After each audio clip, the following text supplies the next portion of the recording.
Desde azafatas, jefes de cocina de restaurantes, abogados, doctores, entre otros, están integrando los nuevos grupos de migrantes que han partido hacia los Estados Unidos, lo que cambia el perfil del migrante tradicional. Y cuando hablamos de estos nuevos perfiles, estamos hablando ya no solo de migrantes ubicados en el área del sector de la producción, el área de la construcción y servicios, sino aquellos profesionistas que, derivados de la pandemia del COVID-19, se vieron afectados con la pérdida de empleo y entonces toman la decisión de emigrar. En nuestras entrevistas con casas de migrantes en México, documentan que, por ejemplo, ha incrementado el flujo de mujeres, sobre todo jefas de hogar, que tienen perfiles ya a nivel profesional, incluyendo el sector de la aeronáutica, que tienen que ver con sobrecargos en las líneas aéreas que han perdido, producto de la pandemia, sus empleos. En 2019, cada hora partían 34 migrantes hacia los Estados Unidos. Sin embargo, esa cifra se ha incrementado. Aunque suena lamentable, aunque suena duro y triste, Sandy, es absolutamente normal cuando consideramos el contexto social que se vive en Guatemala y por supuesto en los países del Triángulo Norte, ¿no? Donde la inseguridad, donde la pobreza, la falta de desarrollo, la falta de oportunidad, la falta de certeza jurídica, sumado a las tormentas tropicales ETA y OTA, sumado esto a la pandemia del COVID-19, vino a ser todavía una situación más difícil hasta para las personas ya con perfil profesional. Totalmente, Julio. Imagínense, cuando observamos estos perfiles, vemos cómo la crisis económica ha golpeado a todos. Así es. Porque normalmente se creía entonces que personas que no tenían estudio, personas entonces del campo, de áreas rurales, de pobreza extrema incluso, son los que buscan entonces migrar. Pero ya hemos visto con este estudio que realiza pues esta organización que en realidad en ese momento no hay un perfil como los que se tenían anteriormente de la pandemia para poder decir, bueno, es un migrante. Hasta profesionales, imagínense, donde pues tendrían cierta ventaja por su grado académico para poder conseguir un empleo. Están pasando momentos difíciles que los obliga a migrar, imagínate, Julio. Sí, Sandy, completamente, porque el perfil del migrante ahora es cualquier perfil. Así es. Consideremos una situación, Guatemala más o menos en un año donde no hay pandemia, como es el año pasado, y está produciendo, entre comillas, ¿verdad?, entre 30 y 40 mil puestos de trabajo. Solo en el tema de nuevos profesionales de educación media se están graduando más o menos 220,000 anuales, más la gente que ya viene desempleada, más los profesionales, más todas las personas que están en búsqueda de una oportunidad. Esto nos da a entender por qué el sector de la informalidad supera el 73% en cuanto a la ocupación laboral y por qué migrar se vuelve más que una opción, una verdadera necesidad, Sandy.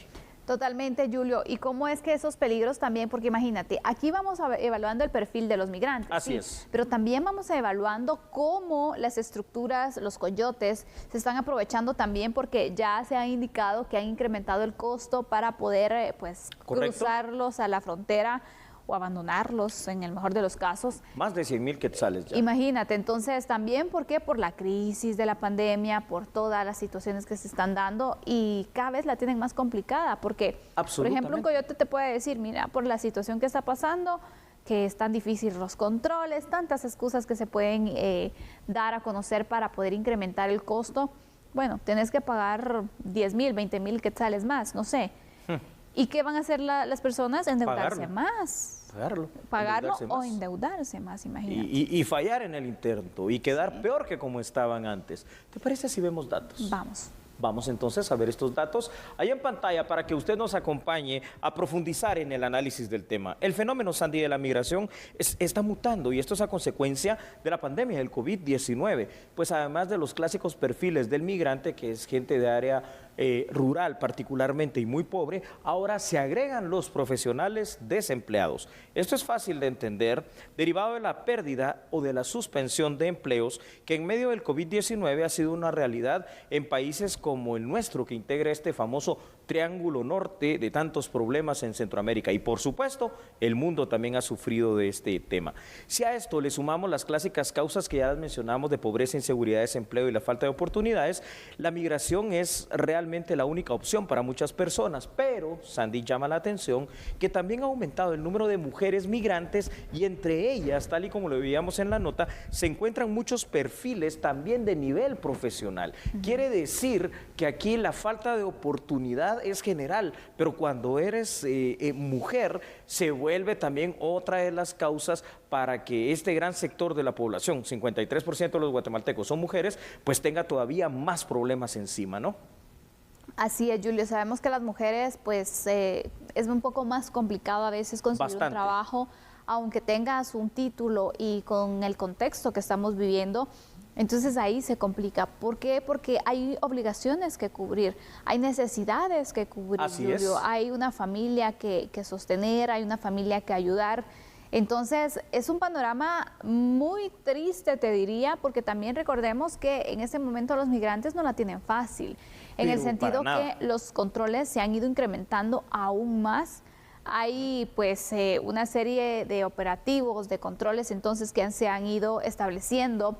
Aparte de ello, las estructuras criminales que se encuentran en el camino, que no solamente es una, sino que ya han existido varias. Sí. ¿Por qué? Porque lo han visto como un comercio, lo han visto como un negocio ilícito, pero les genera pues esos ingresos a los delincuentes. El aprovechamiento de la necesidad, y esta es la necesidad de la necesidad. ¿Sabes por qué? Porque ante la falta de todas estas necesidades básicas fundamentales que ya hemos mencionado, entonces la única, decimos, alternativa que queda es migrar. Pero para ello, en medio de esta situación de necesidad estrecha en lo económico y en lo laboral que sufre el guatemalteco, vamos a hablar de nuestros compatriotas, entonces realmente se potencializa la situación cuando vemos primero que se endeudan, como tú decías, y que no logran pasar a ese sueño americano. Pero también imagínate tú qué es lo que pasa en situaciones como esto ocurrido en el mes de enero, la masacre allá de Tamaulipas.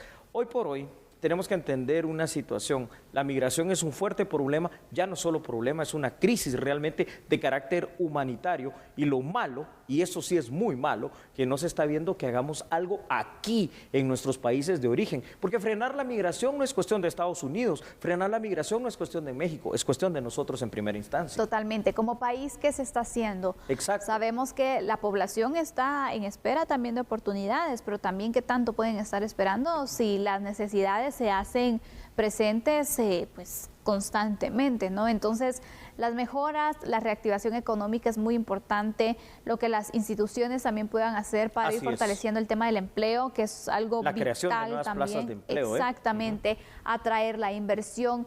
En realidad, todas las instituciones tienen un papel fundamental, Julio, para poder dar esas mejores oportunidades. ¿Y por qué digo todas? Porque también organismos como, por ejemplo, o entidades como la Corte de Constitucionalidad, que hemos hablado en repetidas ocasiones, que debe también apoyar en esta certeza jurídica que el país en este momento no la tiene, ¿no? No la tienen, perdona la interrupción, han hecho que se vayan las empresas literalmente. Y entonces, ante esa falta de certeza jurídica y todos los demás factores, simple y sencillamente, ¿quién en su sano juicio va a venir a invertir en un país como el nuestro, ¿no? Cuando además los indicadores de desarrollo humano ahora nos ubican como un país tan mal calificado, tan mal evaluado y con tantos problemas. De hecho, aquí mismo en Centroamérica, otras naciones nos han ido ganando la batalla. Muchas maquilas que estaban instaladas en Guatemala, por mucho que digas que las maquilas no pagan bien, que explotan, qué sé yo, pero es fuente de trabajo, se fueron a otro país que es Nicaragua. Es increíble, fíjate, Nicaragua nos ha quitado eso. Y no digamos en otros nichos del sector económico como lo es, por ejemplo, el tema turístico, donde Costa Rica y Panamá nos llevan una enorme ventaja. Totalmente.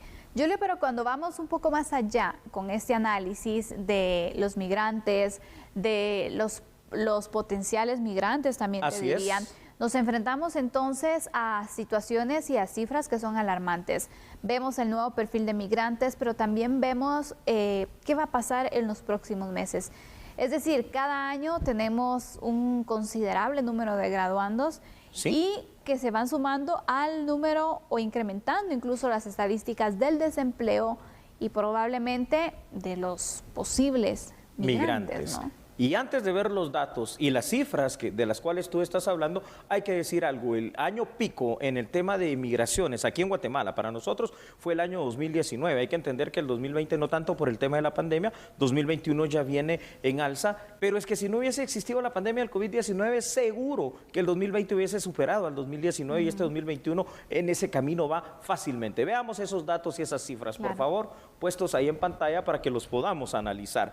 Según datos del Ministerio de Educación, Sandy, en el 2020 se registraron alrededor de 150,000 graduandos.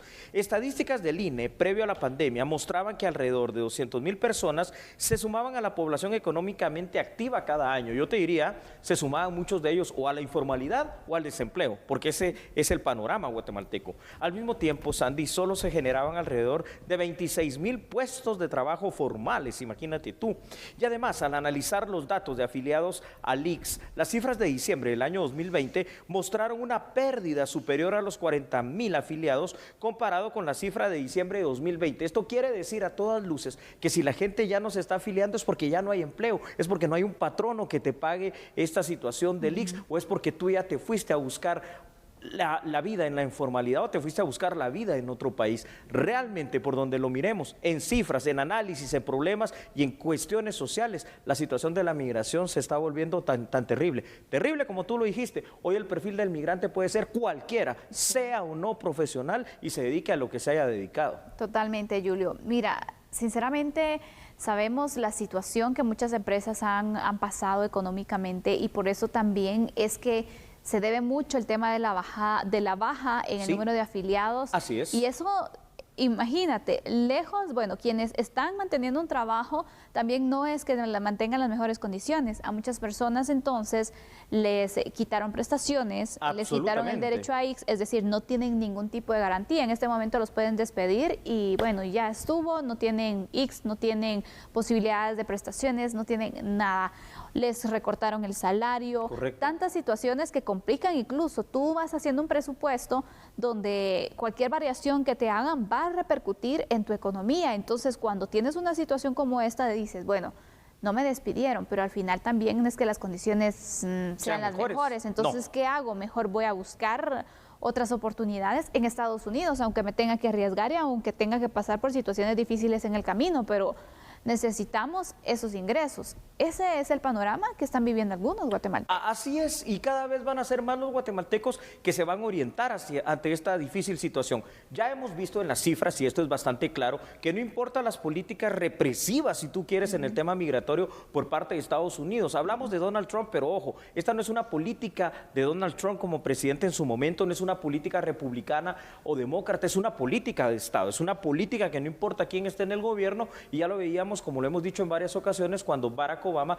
termina representando una gran cantidad, hasta aquel momento enorme, la más grande en ese instante, de deportados hacia nuestros países del Triángulo Norte. Es decir, Estados Unidos, tenemos que entenderlo, ni nos va a dar un TLC, esto es bastante, quiero decir, un beneficio como el que tiene Venezuela en cuanto al trato de migrantes, ¿verdad? En este momento, porque en su momento, hay que decirlo, Guatemala lo rechazó, Guatemala no lo quiso, y hoy Estados Unidos no quiere tener nada que de alguna manera venga y promueva la migración. Esto tenemos que tenerlo en mente. Pero Sandy, ¿qué otra cosa se le puede decir a la gente de nuestros países cuando aquí te mueres de hambre, cuando aquí no hay oportunidades, cuando aquí no hay trabajo, cuando aquí si sales a la calle en búsqueda de ese trabajo, lo más probable es que te roben, que te asalten, que si eres mujer te violen, te maltraten o de pronto hasta que te quiten la vida? Entonces es insostenible ya la situación. Definitivamente, Julio. La esperanza probablemente se mantiene en muchas personas, pero lamentablemente no en sobresalir o en salir adelante en el país, sino en otra nación. Es triste esta situación, pero es el panorama que tenemos actualmente. Ojalá que las condiciones mejoren, ojalá que muchas personas que en este momento están sufriendo situaciones económicas puedan recuperarse, porque yo creo que nadie quisiera abandonar su país y su familia, Julio, si tuviera las oportunidades necesarias. Vamos a concluir una excelente forma de hacerlo, Sandy. Guatemala necesita básicamente dos cosas: la certeza jurídica de la cual hemos hablado y obviamente la seguridad en todo sentido para que venga la inversión. De lo contrario, esto no va a cambiar, y si no cambia, la migración seguirá siendo tema de análisis. Vamos a la pausa. Así es, regresamos hablando sobre el COVID-19 y la Semana Santa. ¿Se podrán evitar las aglomeraciones? Lo respondemos después de la pausa. Claro que sí. Por favor, no cambie. Recuerde que nosotros somos a la medida.